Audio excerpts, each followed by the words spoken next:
दोस्तों, जय श्री राम, जय सीताराम, जय जय हनुमान, जय बागेश्वर धाम सरकार।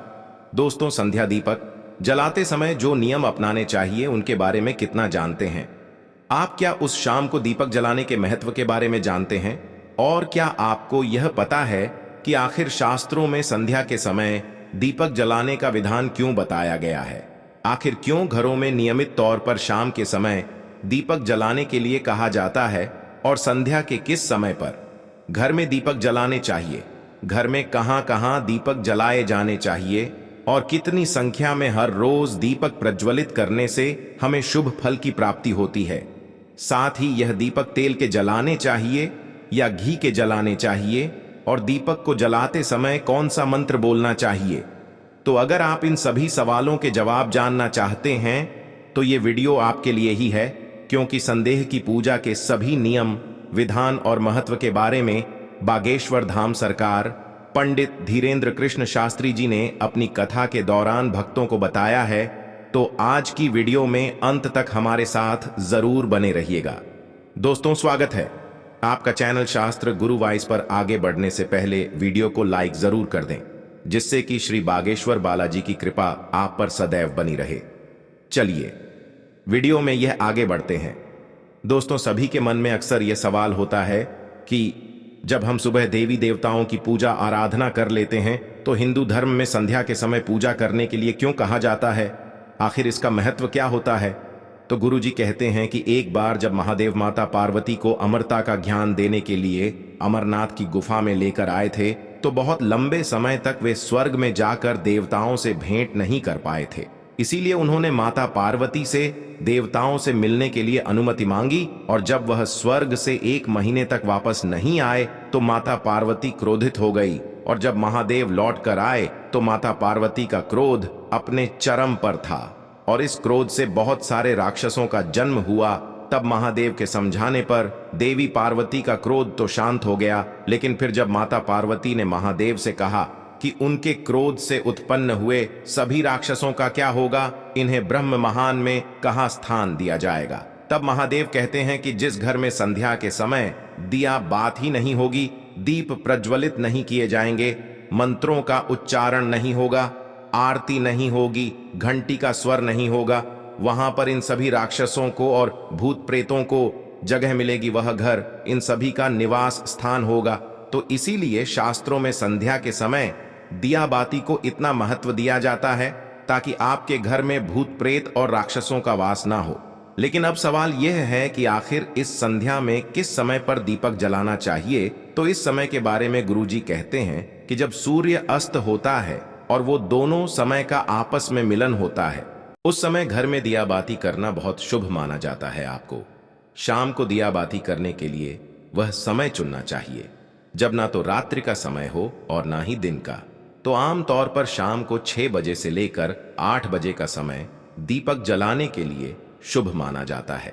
इसी के साथ गुरु जी का कहना है कि हमें अपने घर में रोजाना शाम को कम से कम 5 दीपक जलाने चाहिए, जिनमें पहला दीपक आप अपने गुरु के नाम का, दूसरा दीपक अपने घर के मंदिर में सभी देवी देवताओं को समर्पित करना चाहिए, तीसरा दीपक अन्नपूर्णा देवी का, चौथा दीपक आपको अपने घर के मुख्य द्वार पर माता लक्ष्मी का स्मरण करके जलाना चाहिए, और 5वां दीपक अपने घर में आंगन में लगी हुई तुलसी की क्यारी के पास जलाना चाहिए।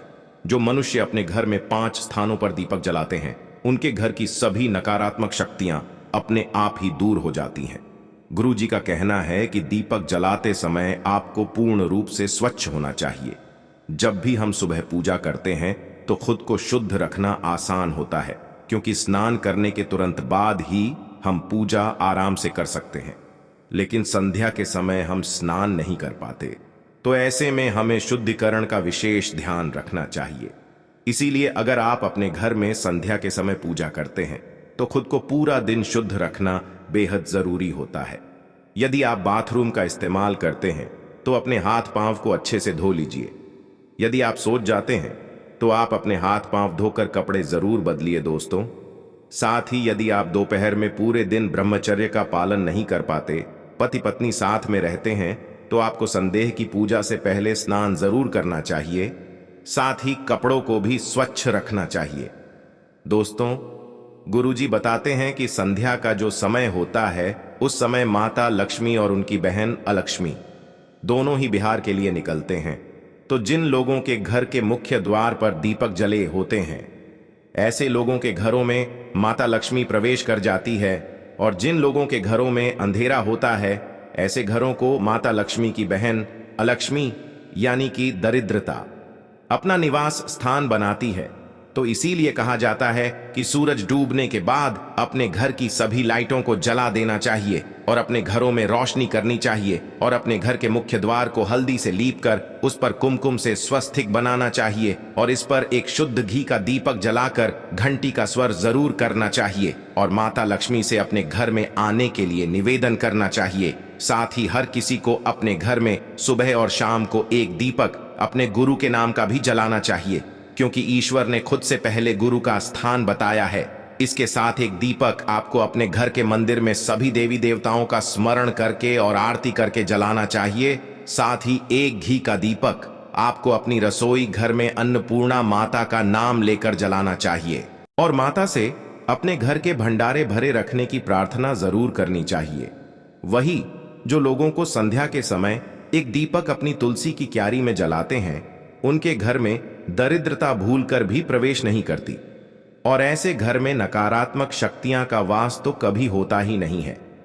साथ ही कुछ लोग यह भी जानना चाहते हैं कि अपने घर में हमें कैसे दीपक जलाना चाहिए। दोस्तों, अपने घर में जलाए जाने वाले दीपक घी के होने चाहिए या फिर सरसों के तेल के, और इस बारे में गुरुजी कहते हैं कि सरसों के तेल के दीपक विशेष मनोकामना पूर्ति के लिए या फिर विशेष सिद्ध के लिए जलाए जाते हैं और हर किसी देवी देवता के सामने सरसों के तेल का दीपक नहीं जलाया जाता।